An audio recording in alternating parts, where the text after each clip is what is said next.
The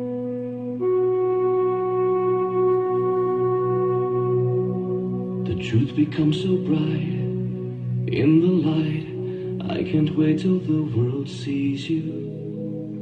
In your precious name, you're still the same. Yesterday, tomorrow, this day.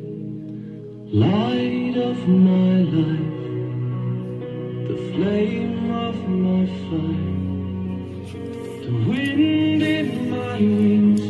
There is healing, salvation, deliverance in Yeshua, the Messiah. Yeshua, the Messiah. Honor in the King of Kings, Creator, God of everything. Yeshua is the Messiah. Yeshua, the Messiah. Anointed one to be the King, Creator, God of everything. Amen. Declaring Yes, it's that time again. What time, you ask? It's for 2 short time, meaning it's Sunday around 6:30 p.m. in South Africa. And welcome to each and everyone from myself, Dr. Aubrey Burger of Jesus Christ Reformation Ministration and Theological Seminary, or in short, JCRMTS. From wherever you are listening from around the globe, on Joy Gospel Radio, from our live studio in Vaaloever van the Billpark, Gauteng. And don't forget about the communion at the end of the program. Most of you listeners would like to interact with myself. You can do so on the studio's international WhatsApp number +27 79 678 0510. Thank you, Lord, for another gathering in your name. Lord, thank you for bringing each and every one here safely under your protection and your guidance this morning. Thank you for your grace, your love, your blessings, Father. Thank you, Lord, that we know that as long as we invite the Holy Spirit, that He will be present with us. Father, Satan, the devil, the enemy, doesn't stop stealing. He doesn't stop creating chaos, havoc. We hear on a daily basis, Father, where he comes to steal, to destroy families through sickness. Through sickness, what he knows what causes fear in humanity, especially the one where he hangs on the clock with a big C. Lord, therefore we come this morning before you through the name of Jesus Christ, our Lord and Savior, and declare that we cut that off now in His name. That we now proclaim health over each and every person. That wherever any cells of that big C exist, that it dies off right now in Jesus' name. And so we also address any other sickness that there may be. That healing now will be restored through Jesus Christ, our Lord and Savior. For you, Father, are the healer of healers. Lord, our heart goes out to those who are still in mourning, where the Satan, the devil, came to remove, to steal, to destroy, untimely. But we also thank you, Lord, for those of your children who you called home. But we know, Lord, that they are there in the bosom of Father Abraham, as what Lazarus is. And that they enjoy now your kingdom, the kingdom that we all looking forward to enjoy one day, Father. But Lord, you know each and every person's heart. You know that we are human, Father. You know that if it's either that you have called loved ones home or that the enemy came to steal them, that the soul is there. And therefore, Father, we ask you that you will bring your hand over each and every one, that you will relieve that soul, and that you will show and guide each and every person to the way of a light, your light, Lord, on your path. Lord, as we carry on this morning, on this series, let it be as per the oracles of your word, Lord, not of ours, not how we see it, but the way your word specifically spells it out this morning for us. Thank you for your guidance. Thank you, Lord, that you anointed and appointed me to bring this message. Therefore, let it be as per your oracles and as per the ability that you have given me through your Son, Jesus Christ, to glorify your name and your name only. In his name, the name of all names, our Lord and Savior Jesus. Amen. Please be seated.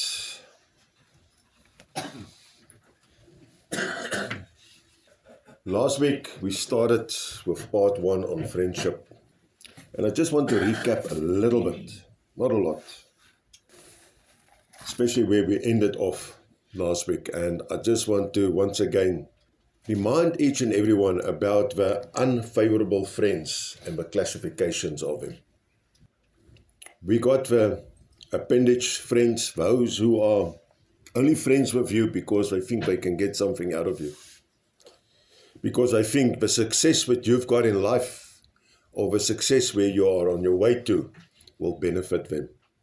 Then we get the conditional ones, they who place requirements on the friendship, who got certain things in place to say, if you want to be my friend, I require this back or require that back from you.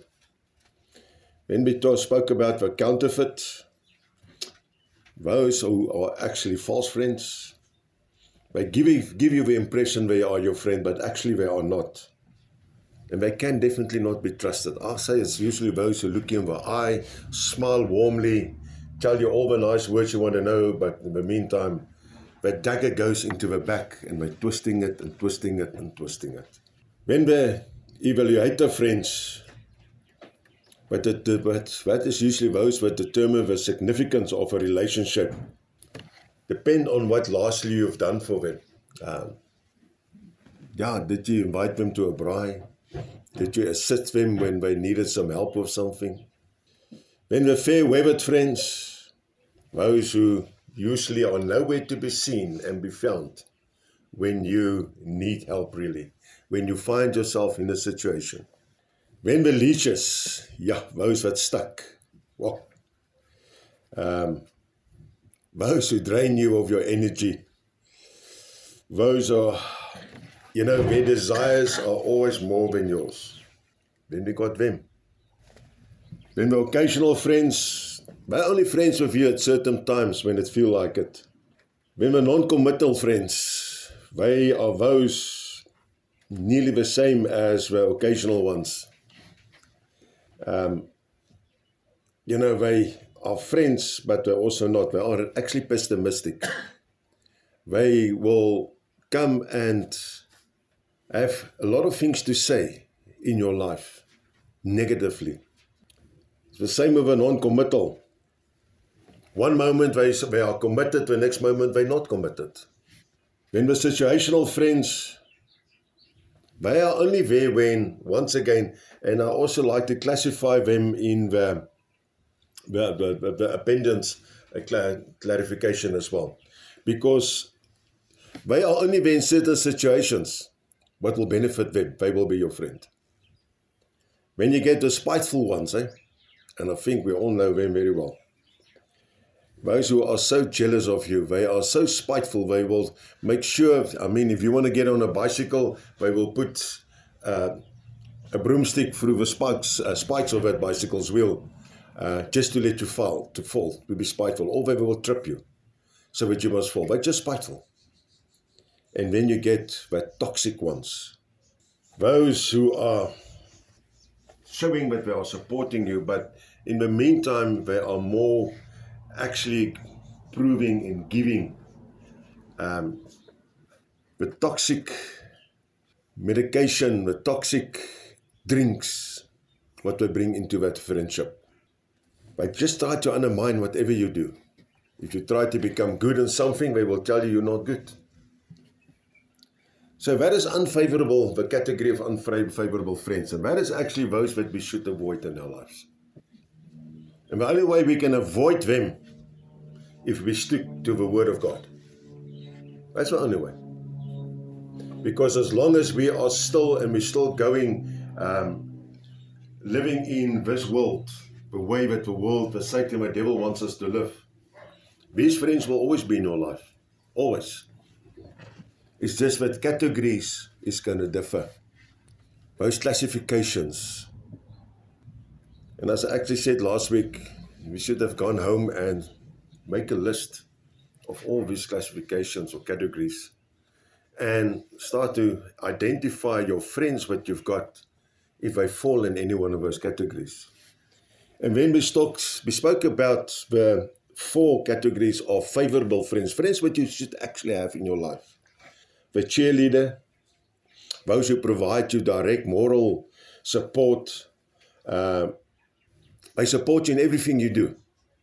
And they cheer you on to be the best what you can be. Then the good time Charlies, as I call them, they hang out with the intent to have a good time with you.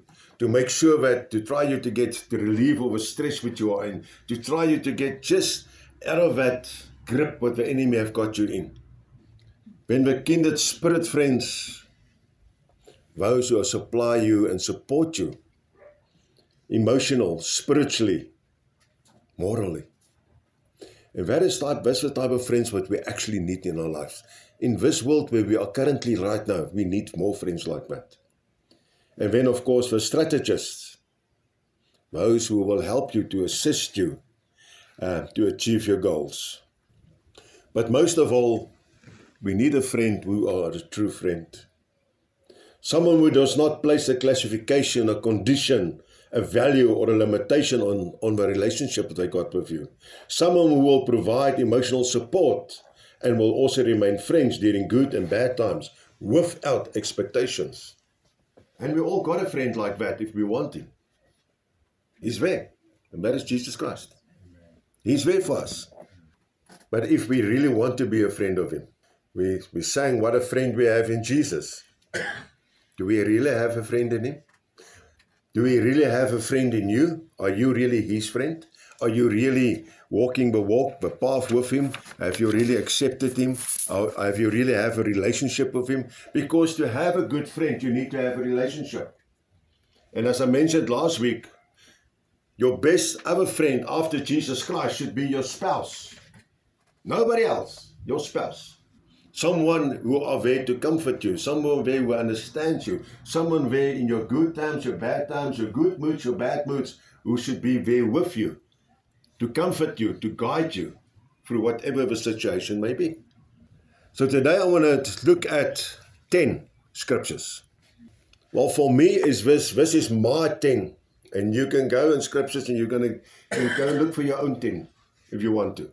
But this is the 10 what I find what is the most powerful friendship scriptures what spoke to me.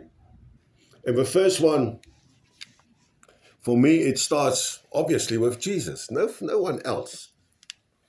John 15 verse 13 tells us, no one has greater love than this, that a man lay down his life for his friends. Jesus Christ laid down his life for us. Us, each and every one of us. Even if you are not in a relationship with him yet, even if you are not been saved yet, he has still done it for you. He has still done it for you. There at the cross. Jesus doesn't call on us to give our last breath to be a friend. No. Not the way that he did it for us. But we need to look at the opportunities that are given to us to set our will aside and follow him. Because only through him we can enter the kingdom of God. So to follow God, we need to be a friend with Jesus. He needs to be the center of our lives, Jesus Christ. He should be your friend of all friends. And I'm going to stress it again, thereafter it's your spouse. Not your BBF, or what do you call it, BBMs, or what, I don't know anymore, those, what people call those fancy words and stuff. It should be Jesus, then your spouse, and then that BBF or BBM. Do you know that Jesus actually calls us friend? He calls us his friend. John 15 verse 15. No longer do I call you servants, for the servant does not know what his master does. But I've called you friend, for all things what I've heard from my Father, I have made known to you, he says. He says, I call you friend, you're not my servants. I'm not your boss. We are friends. That's why he came and he said, I've taught you and I've told you everything what my Father taught me. Now that is a true friend. He didn't hide anything from us. Not at all. Not at all. He was upfront all the time. And he's still upfront up till today. If we do something wrong, Jesus is not going to keep quiet. He's not going to look the other way. He's going to make sure that you are aware of it. Definitely. And that is how true friendship should be. If you got a real friend in your life, and I know a lot of people get cross about this, especially spouses. If you are really a friend of your spouse, and they do something what is not kosher or in line as it should be, and the spouse, from the husband or the wife, goes to the other one and said, listen, I'm not happy with this. I'm not happy with you of swearing. I'm not happy with your drinking. I'm not happy with your eyes wandering. Those kind of things. How do they usually take that? They see it as an attack against them. They see it as it's being ganged up against them. True friends are there to speak the truth and to help. And that is how we should see it. Just think about it, if Jesus should stay, if he have stayed completely quiet, or if he actually, when he was there in the garden of Gethsemane, when he prayed there, when he asked the Lord, his Father, to take the cross away from him. We all know what he said, but let it be your will, not my will. But if Jesus at that stage said, and he insisted that it should have happened, but God should have taken that cross away from him, God would have done it. God would have granted it. But no, that is the friend what we've got in Jesus. He says to the Father, yes, I wouldn't mind it, but let it be your will, not my will. And that is what we should do. That's how we should look at everything. It should be in the will of our Lord and Heavenly Father, not in our will. Jesus called us a friend, beloveds. But why? Why else? Why does he call us a friend? Why does he call you a friend? Have you ever thought about it? Why does he call you a friend? When Jesus died for us, that fog of uncertainty in our lives were lifted. Everything were put out and were opened for us. The curtain torn like this, opened up, so that we can enter the Holy of Holies. Jesus made it possible for us. That is what friendship is. He made it possible for us, so that we can have what the Father has given him. Jesus offered us hope and direction through his friendship. Wow. Thirdly, we should love true friends like we love ourselves. Now, I'm going to say it again, you're going to get tired of it this morning. Our first true friend should be Jesus. So how do you love yourself? Because that's how you should love Jesus Christ. Now, a lot of people don't love themselves at all, because there's always something what they find wrong about themselves. Oh, yes, a little hair out of its way, or this, I don't like this, I don't like this style, or I don't like my nose. I don't like my fingers. Ja, dan kyk maar weg. Jy weet, want jy doen dit baie. Beloveds, sorry, I just had to go and look. A message was came through on the Facebook Live. Thank you for that, Lita. You guys are also true friends. Mark 12, 30 to 31. And you shall love the Lord your God with all your heart, and with all your soul, and with all your mind, and with all your strength. This is the first commandment, and the second is like this. It's like this. You shall love your neighbor as yourself. There's no other commandment greater than these. How many of your neighbors are your friends? Come on, let's be honest this morning. Yeah, but do you even know your neighbors? How do we know it? How's it? Lekker, okay. But do you call them friends? Did you know your spouse is also your neighbor? Because your spouse lives right next to you all the time. Do you really know that neighbor? Or are you and that neighbor separated by a wall, a boundary wall? If that is such, then you need to break it down right now. And you don't need a TLB or a bulldozer. You can just ask Jesus Christ to break it down right now. And He will break it down for you. Jesus comes here and He sums up all the commands with two all-encompassing, wide-sweeping commands centered on love. On love. He tells us, love God and love others. So how do we love God? We first need to love Jesus Christ. We need to love Jesus to be able to love God. If you can't love Jesus, how do you love God? But if you can't love yourself, how do you love Jesus or God? How many people speak this negativity over their own lives on a daily basis to say, I don't love myself. Wow, I'll usually get a fit when I hear that.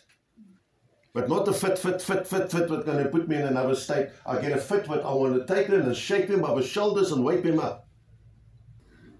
Because if you say you don't love yourself, how then you cannot love Jesus Christ.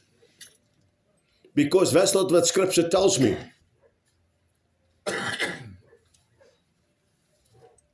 It tells us how we should love our Lord and Savior, how we should love His Father, how we should love the Holy Spirit, the Trinity, the three in one, Father, Son, and Holy Spirit.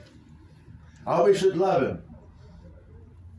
With your heart, with your soul, with your mind, and with your strength, with everything, every little fiber in you.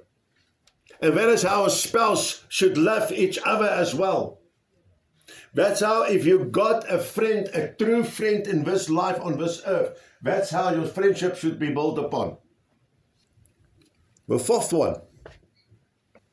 We all read about Job's friends, right?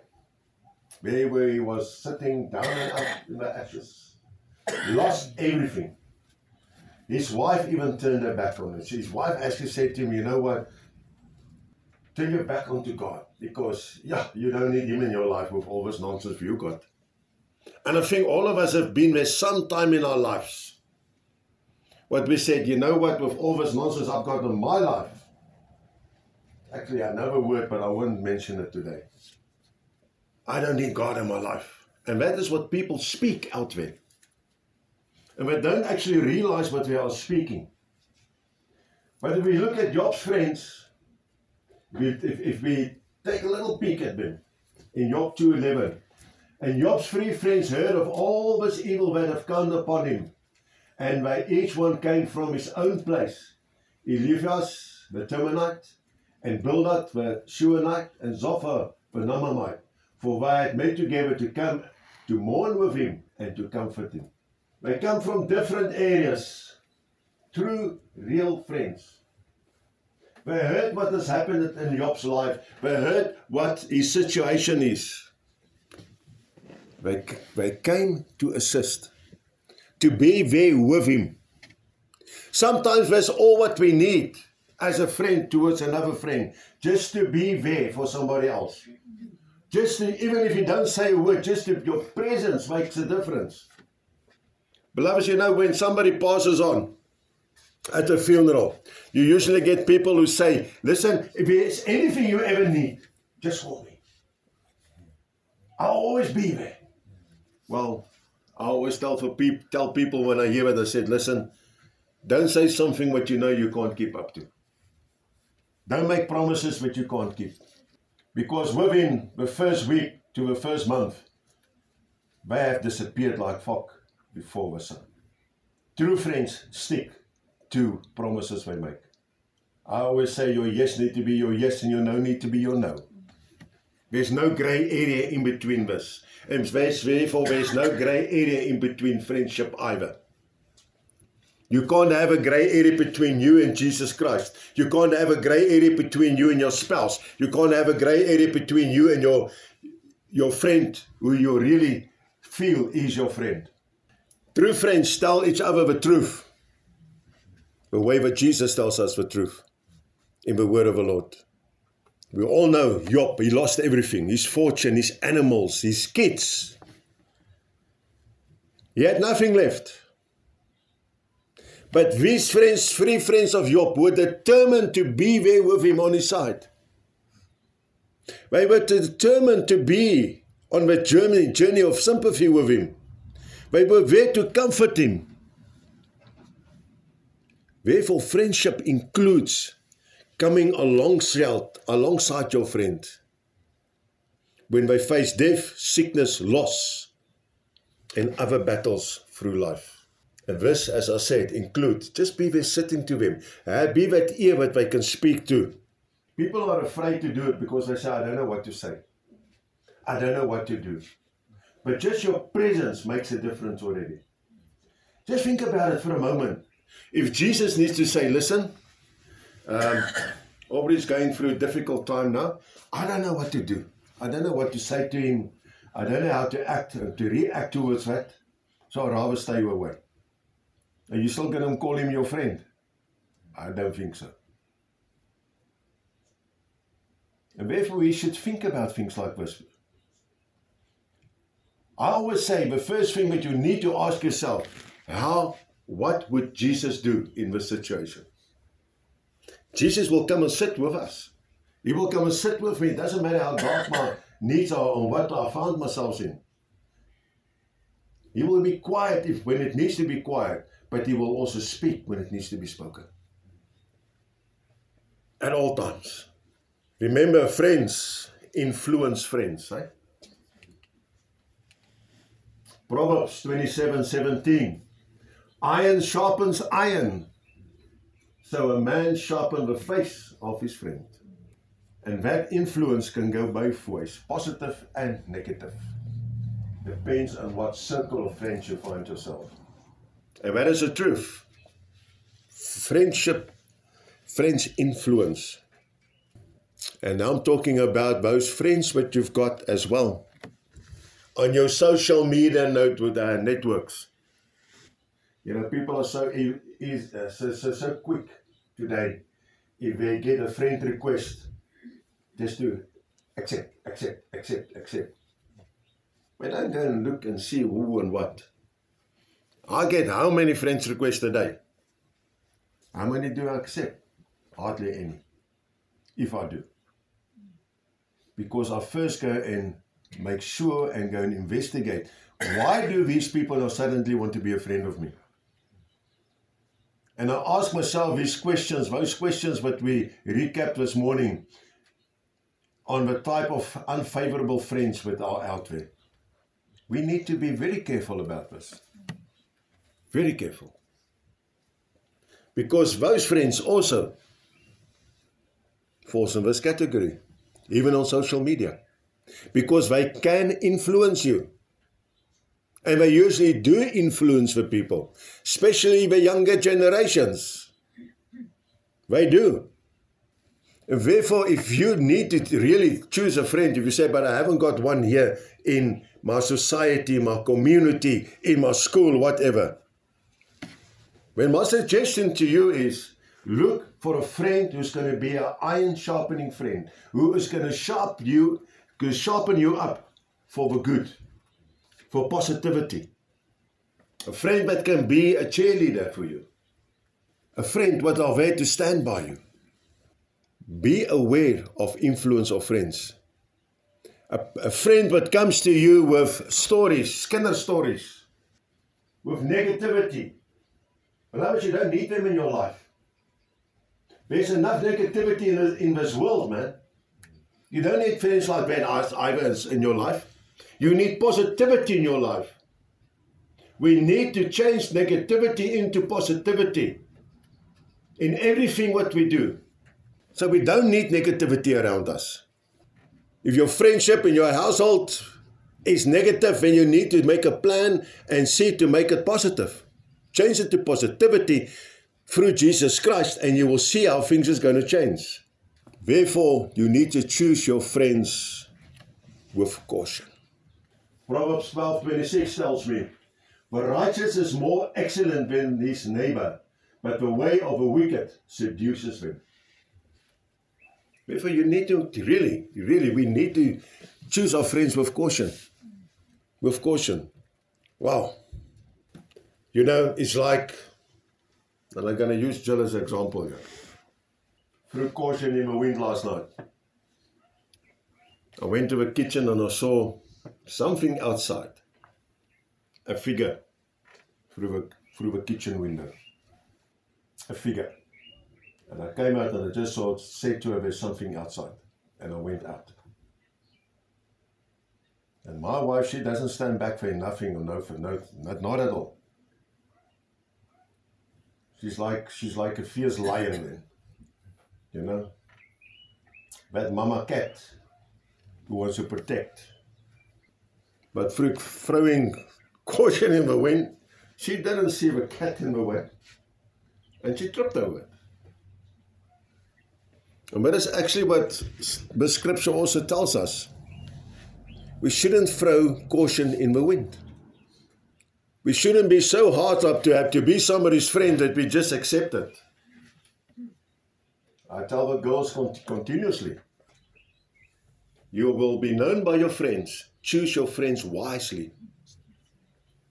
If a friendship circle where you are in, if they stand at school during breaks and that, and they vaping or doing all that kind of things, remove yourself out of that circle. You don't need friends like that. You're going to get in trouble with them. Remove you from it.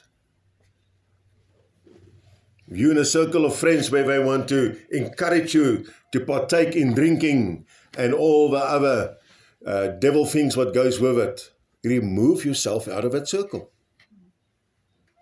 before you get sucked in. And it's still applicable to each and every one of us today in today's life as well.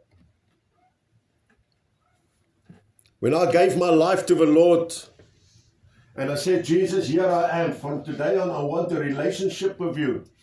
Please take all this evil out of my life. And those of you who knows me well know that my major evil was alcohol. I love drinking. And I had a motto, if you drink till you fall, because why else do you want to drink?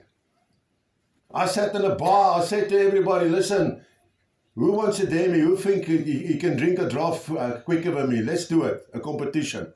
If I finish it before you, you buy me another one. And there was hardly ever anyone who could have beaten me, because I've refined it. But when I took Jesus Christ into my life as my friend, my real true friend, and I said, remove us out of my life, he also said to me, from now on, choose your friends with caution. Because if you're going to keep on having friends in this type of circles, you're going to fall back into that traps of the enemy. And therefore, that's why Proverbs 12:26 tells us that the wicked seduces. Wicked friends will lead you into temptation, and temptation is going to bring you into the second death one day, and that's the lake of fire and sulfur. The seventh point is dump the gossip. Proverbs 16:28, a preserved man causes fighting, and a whisperer separate chief friends. In Afrikaans says it's quite nice. They say, man van valse streke saai tweedrag, en 'n kwaadstoker skei vriende van mekaar. If somebody is jealous of you on your friendship with you got with somebody, this is what they're going to do. They're going to do everything in their power to separate you. Why do you think there's so many divorces in life? Why are there so many divorces? As through this. Because this woman says, that's your husband, and she likes your husband quite now. Or this guy at work sees your wife, and he's got a crush on her. And the enemy will come and he will use it and he will tell them, this is who you belong with. So I will guide you how to cause the gossip. I will guide you how to break it up. You know, we got an Afrikaanse saying, ons sê, waar daar rookie is daar 'n vuurtjie, né? Where there's smoke, there's a fire. So we need to stop and extinguish that smoke before it becomes fire. But still, this is one of the main things that the enemy uses because people allow it.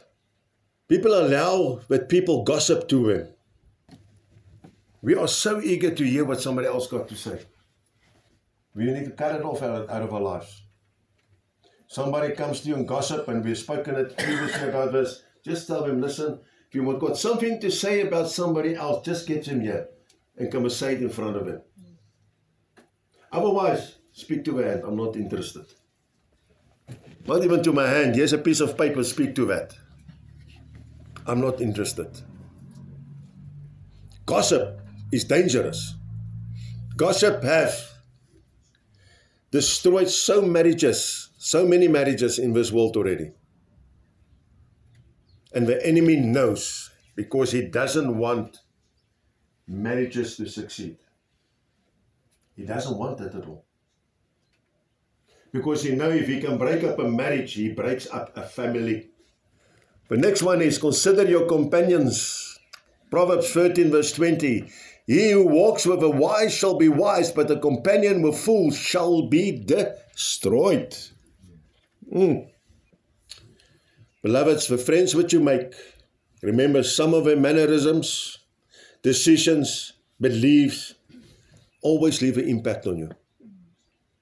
Now that's why I prefer that Jesus, that he leaves an impact with his mannerisms, his decisions, his beliefs on my life.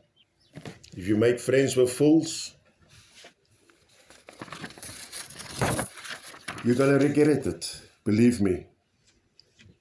You're going to regret it. Definitely. The next point. Angry friends is not friends. You need to avoid them. You got a friend who's angry all the time. From the morning, they wake up until the morning, the evening they go to sleep. You don't need friends like that in your life. At all. Proverbs 22 verse 24 to 25 tells us, make no friends with an angry man. I don't say it, the word says it. And you shall not go up with a man of fury, lest you learn his ways and get a snare to your soul. And I want to take this back to childhood. From kindergarten. And it has been proven.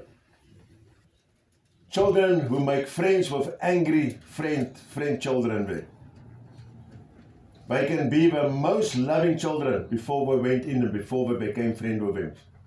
They learn those mannerisms. They learn those ways and means how that child, that friend of them, how they act and how they do things. Those of you who have got kids, even if they're out of their house already, haven't you heard this one before? But my friend can do this, my friend have that, my friend this, my friend that.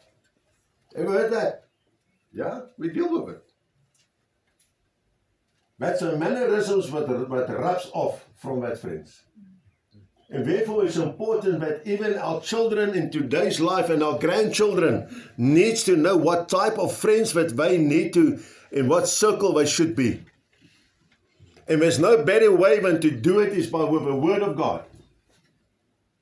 But unfortunately, the Word of God has become obsolete, basically. There's hardly even schools still who practice the Word of the Lord. And how did the enemy do that? Very subtle.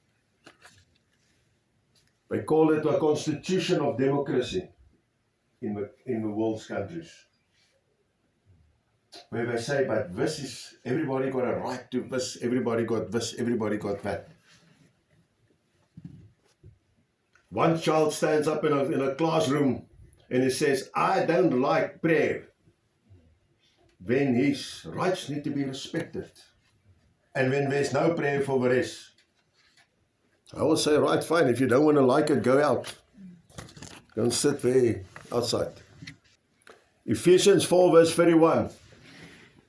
Tells us, let all bitterness and wrath and anger and clamor and evil speaking be put away from you with all malice. Beloveds, anger, evil speaking. Just want to point out that too. Those two alone is what's causing a rift in friendship with spouses. Just think about it for a second. You will find it's true. And the enemy uses it because he doesn't want you and your spouse to be friends. Because if you are not friends, then how are you going to be a friend with Jesus? Because you are too cross now to be a friend with Jesus. If you do evil speaking between each other, then you're more concentrated on that than to be a friend of Jesus Christ. He used these tactics to distract you, to break the friendship between you and Jesus. The next one is beware of deceptions. 1 Corinthians 5:33, do not be deceived, evil companionship corrupt good habits. It corrupt good habits. Watch out for deceptions, beloveds. Attempts to subtly claw its way into the lives of those who got good morals. Satan, the devil, doesn't like it. He doesn't like good morals. Friendship, what is grounded on truth, oppose the effects of evil companionship.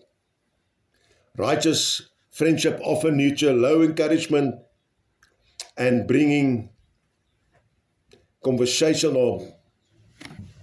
with righteous words. Nothing else. So that is the scriptures. So let's go over to the 8 principles of biblical friendship. The 8 principles of biblical friendship.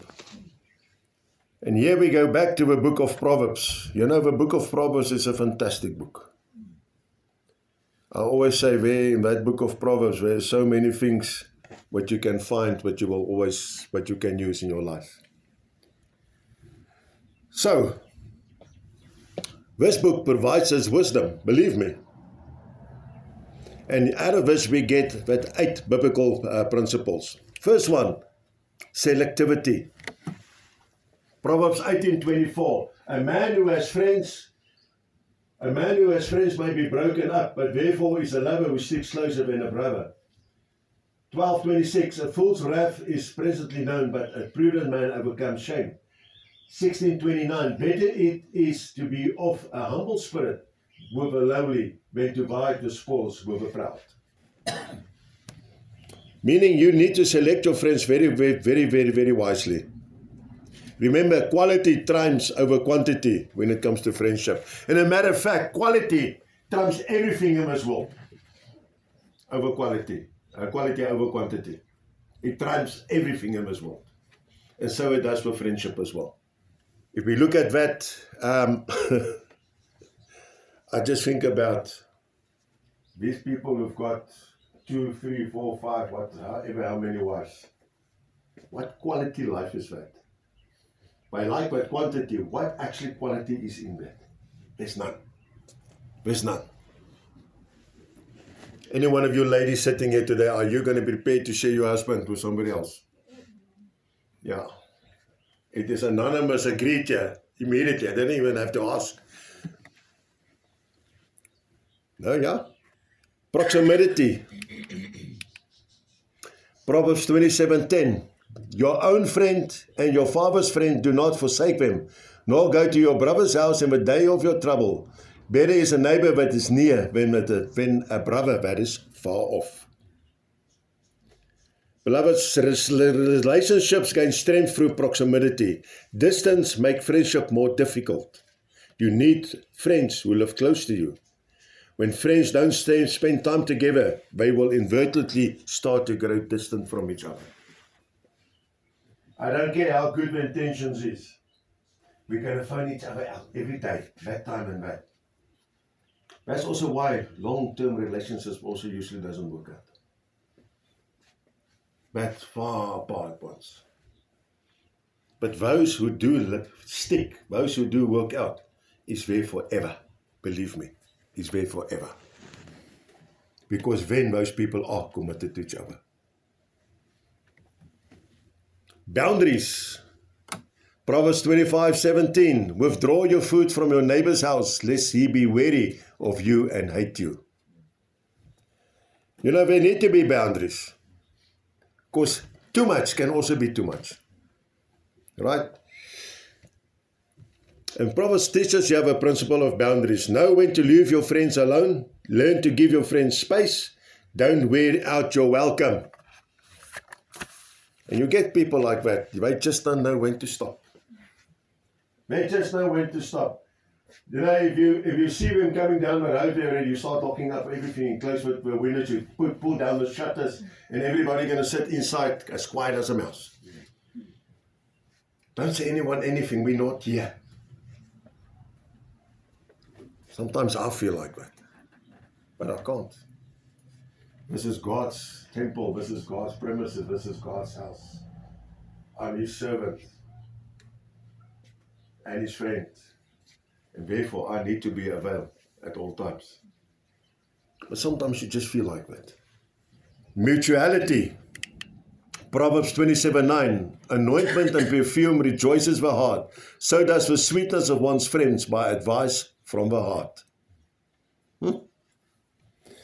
One of the most important principles is the principle of mutuality. Remember, friendship is a two-way street, eh? If in any true friendship, both persons contribute. Hello, spouses. Do you hear me? Both. Then each one will benefit. To have a friend, you need to be a friend. Sweetness arises from mutuality in interest, the sharing of common ground. Nobody gets married because there's no common ground. There must be common ground to get married. Otherwise, why do you get married? I forgot, except if it's with, how do you call it? Arranged. There's arranged marriages, eh? Where you haven't got a say in it. And that's why you will find that the female spouse in that marriage is always living in fear. Because the male thinks that he is the absolute alpha in that marriage and he can do what he wants. That is not friendship either, because a marriage is supposed to be built on friendship. Respect. Proverbs 25:9-10. Debate your cause with your neighbor and do not uncover a secret to another, lest he who hears it put you to shame and your evil report turn not away. Alongside with mutuality, friendship requires respect. Respect is the foundation of any good friendship. Respect, that's why I said, spouses, a marriage should be a friendship between the two of you. Because everything that applies in friendship applies in a marriage. Because everything what we're speaking about here applies between us and Jesus Christ, who we are actually calling our friend. And respect is one of those. Because respect is a foundation of any good relationship. One of the main ways we show respect is how we talk about the friends when they are not around. How do you talk about Jesus Christ with other people? Because a lot of times you think he's not there. Yeah, and then we can use that name of his in different ways. Eh? So how do you speak then of your friends when they're not around? Candor. Candor. Honesty. Proverbs 27:5-6. Open rebuke is better than secret love. Faithful are the wounds of a friend, but the kisses of an enemy are deceitful. Honesty should always be there. Faithful are the wounds of a friend, but the kisses of an enemy are deceitful, says the scripture for us. You know, there's a person by the name of Oscar Wilde. He said, a true friend stabs you in the front. Find friends who will be honest with you, even if it means wounding you with love. But you see, we do not like the truth. We do not like when a friend tells us the truth. To tell us, listen, you're going off a path. Each and every child of the Lord is a friend of mine. And I do not hold back when I tell the truth. And that's why a lot of them have decided not to be my friend anymore. Because they don't want to know the truth. But that is their choice. Next is forgiveness. Proverbs 17:9. He who covers a transgression seeks love, but he who repeats a matter separates friends. No friendship, none, can last without forgiveness. But first of all, you need to forgive yourself to forgive somebody else. Why do you think Jesus forgives us? Because he knows friendship cannot continue without forgiveness. Beloveds, this actually tells us to be generous in extending the gifts of forgiveness to our friends by covering their offenses. True friendships is too valuable to throw away over petty differences. And we'll be talking about covering the differences or the offenses. Doesn't mean that we try to hide something away. We're not going to let it where some gossip or something have came in. Go and run to other people and say, did you hear? So-and-so said that of me or so forth. No, you're going to put it aside. You're going to forgive it. You're going to sort it out with your friend. You're going to speak about it and clear the air. And then my last one. And we nearly finished. Another hour. Constancy. Proverbs 17:17. A friend's love loves at all times, and a brother is born for the time of trouble. Proverbs here teaches us the principle of constancy. The heart of friendship is constant in love, and the greatest test of love is sacrifice. Ask Jesus, because he's done it for us. So, what is the cost of friendship? Our use of the word friend is often quite carelessly. Partly this is a result of Facebook where like equals friendship. Remember that. You click that, it equals friendship because you accept him as a friend. With this we lose the meaning of what friendship in Scripture really is. Friendship is more than pleasant company. Perhaps true friendship is rare today because it costs a lot to be a true friend. So, how many true friends have you really got? How many true friends have you really got? But that we're going to talk about next week. So we will start off the cost of friendship next week. And I just gave you an appetite on the first 5 little points. But we will recap it next week as well. There is unfortunately a cost in friendship. Jesus paid the ultimate cost for to have friendship with me and you. Amen. So let's go to the table of communion. Beloveds, once again this morning, I need to stress it out and to make sure everyone is aware that when we sit at the table to partake from the bread and to drink out of a cup, but we should do it in a worthily manner. Because if we do it in an unworthily manner, we shall be guilty of the body and the blood of the Lord. Therefore, we should examine ourselves before we partake. Because if we do it unworthily, we bring damnation over ourselves by not discerning the Lord's body. Therefore, this morning, once again, the bread what we will be breaking of a community with the body of Jesus Christ. So when we take the bread this morning and when we eat it, think about it and believe in faith that what you hold with you symbolizes the broken body of Jesus Christ. That body what was broken for the total reconciliation of your sins. And thereafter, when you take up your little cup of covenant, what symbolized the community with the blood of Jesus. That blood what was spilled for each and every one. When you take it up and then drink it, think about it in faith. That this symbolizes the blood of Jesus Christ. That blood what was colander for the total radicalization of your sins. That blood what was shed.